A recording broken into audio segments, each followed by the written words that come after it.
Bismillahirrahmanirrahim. Allahumma sholli ala Muhammad wa ali Muhammad. Assalamualaikum warahmatullahi wabarakatuh. Assalamu alaina wa ala ibadillah sholihin. Assalamualaikum jami'an warahmatullahi wabarakatuh. Selamat datang kembali pada serial Durusul Lughah, pada serial membaca bareng buku Durusul Lughah Al-Arabiyyah li Ghairin Natiqina Biha karya Dr. Abdul Rahim. Pada episode kali ini kita akan membaca bersama buku panduannya saja dulu. Di sini ada bagian penjelasan tanda, simbol, dan istilah gramatikal. Ini seharusnya kalau sudah pernah belajar baca dan tulis bahasa Arab, harusnya ini yang bagian vokal ini sudah bisa ya. Jadi ada 3 bunyi vokal dalam bahasa Arab. Fathah dibacanya A, kasroh dibaca I, dhammah dibaca U. Kemudian ada vokal panjang, fathah ketemu alif dibaca panjang, misal huruf ta, alif, kemudian ada tanda fathah dibaca ta. Huruf jim dan huruf alif dengan harokat fathah dibaca ja. Huruf ba ketemu alif dengan tanda fathah dibaca ba. Kemudian kasroh kasroh dengan huruf ya dibaca panjang, misal huruf ta dengan ya dengan harokat kasroh dibaca ti. Huruf jim dengan ya dengan harokat kasroh dibaca ji. Huruf ba dengan harokat kasroh diikuti huruf ya dibaca bi. Kemudian vokal panjang yang berikutnya ada dhammah ditambah wawu, jadi dhammah panjang ya. Contohnya di sini ta dhammah wawu dibaca tu, jim dhammah wawu dibaca ju, ba dhammah wawu dibaca bu. Gitu. Kemudian tanda ortografik, ada tanda sukun menunjukkan mati, tidak ada vokalnya. Jadi misal di sini haknya ada tanda sukun, jadi di kata ini dibaca tahta. Kemudian ada tanda syaddah atau biasa juga disebut tasydid, menunjukkan hurufnya diulang. Misalnya marra. Nah, kemudian ada tanda tanwin. Ini di akhir kata diikuti bunyi en mati. Misalnya an, in, un, begitu.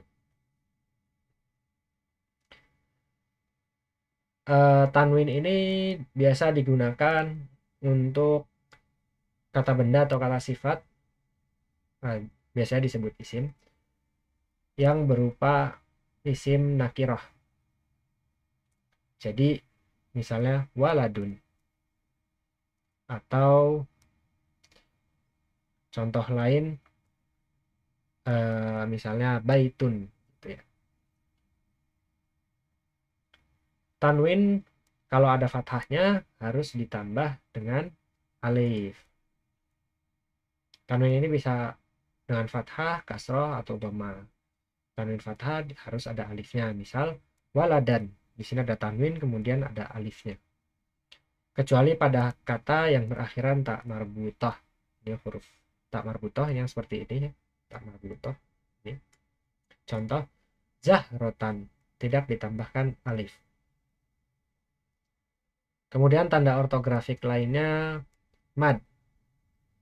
Ini tanda yang diletakkan di atas alif jika bunyi alifnya dipanjangkan. Contohnya seperti ini. Ab atau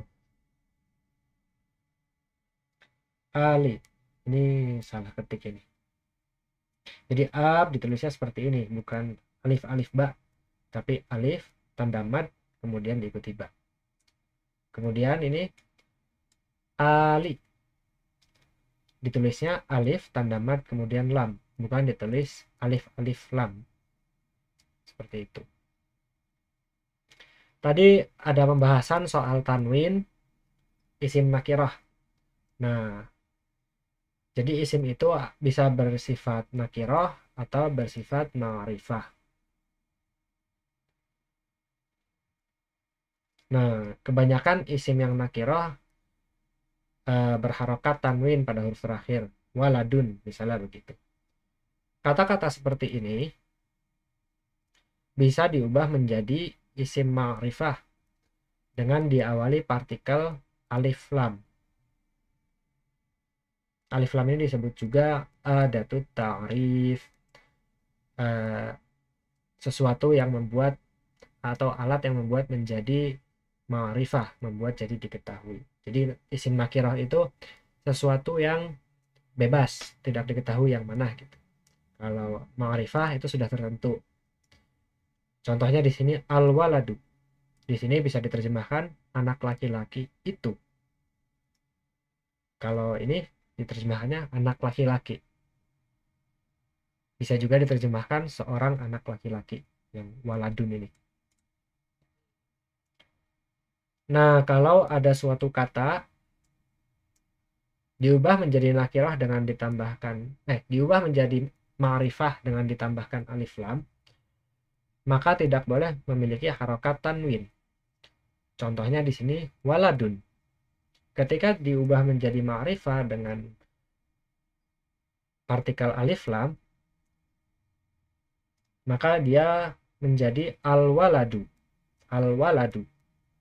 Perhatikan harokat terakhirnya dhammah saja, tidak dengan tanwin. Sedangkan waladun akhirnya waladun pun dhammah dengan tanwin.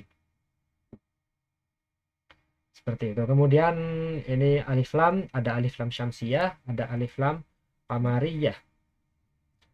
Kalau alif lam bertemu dengan huruf-huruf ini, sifat ini disebut huruf syamsiyah. Alif lamnya diubah menjadi syaddah dari huruf-huruf ini.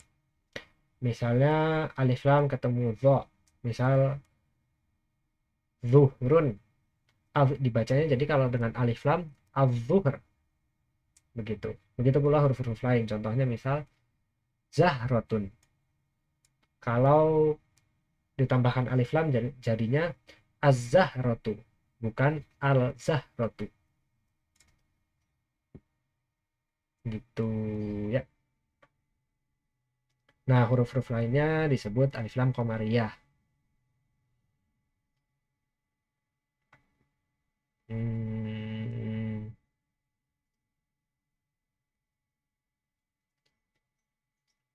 Gitu. Kemudian ini di sini ada tashkil, pengharokatan.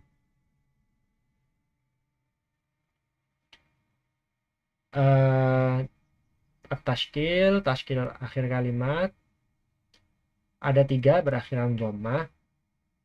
Itu biasanya i'rabnya bersifat marfu', berakhiran fathah atau ekivalen dengan i'rab mansub, berakhiran kasrah ekivalen dengan i'rab majrur.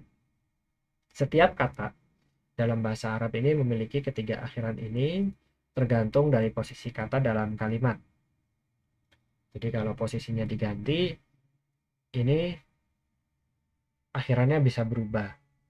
Tapi ini al-waladu, al-walada, al-waladi, tiga-tiganya ini artinya sama-sama anak itu. Waladun, waladan, waladin, tiga-tiganya artinya sama-sama eh, anak laki-laki ya. Jadi waladun artinya anak laki-laki, waladan artinya anak laki-laki, waladin artinya juga anak laki-laki. Tapi nanti kalau posisinya dalam kalimat dipisah, bukan dipisah, kalau posisinya dalam kalimat dipindah, diubah, ini harokat akhirnya akan berubah. Kemudian dalam pendahuluan ini juga ada tentang gender. Jadi setiap kata dalam kata benda atau isim dalam bahasa Arab bisa berjenis maskulin atau feminin. Maskulin itu ke laki-lakian atau ke perempuan-perempuanan. Dalam bahasa Arab di istilahnya yang maskulin itu mudzakkar, mudzakkarun. Dalam bahasa Arab yang feminin disebutnya muannas, muannatsun. Begitu ya. Di sini ada penjelasannya ya. Sebagian besar kata yang tidak disertai tak marbuto berjenis kelamin maskulin. Yang ada tak marbuto sebagian besar feminin atau muannas. Tadi ada yang terlewat ya. Jadi soal pengharokatan at-tashkil ini tidak dijelaskan dalam buku ini, tapi kalau orang-orang berbicara sehari-hari, kadang-kadang harokat akhirnya dimatikan. Misalnya waladun dibaca walade, waladin dibaca walade.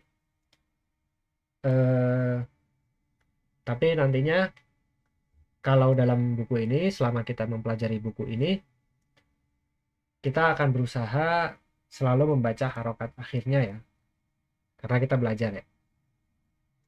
Kalau sehari-hari ngobrol gitu ya, dimatikan ya tidak masalah. Tapi kita di sini belajar berbahasa yang lengkap, baku begitu dalam buku ini.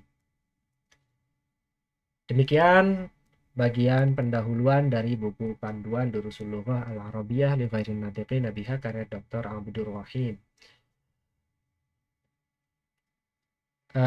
Sekian dari saya. Kalau ada yang salah-salah, mohon dituliskan saja di kolom komentar di bawah. Kalau ada yang salah atau ada yang kurang lengkap, tolong dituliskan di komentar di bawah, supaya nanti teman-teman yang lain, pemirsa-pemirsa lain, bisa ikut belajar juga, bisa tahu kalau di video ini ada yang salah, supaya saya juga bisa tahu kalau ada yang salah ya. Terima kasih. Wa ma taufiqi billah, alaihi tawakkaltu wa ilaihi unib.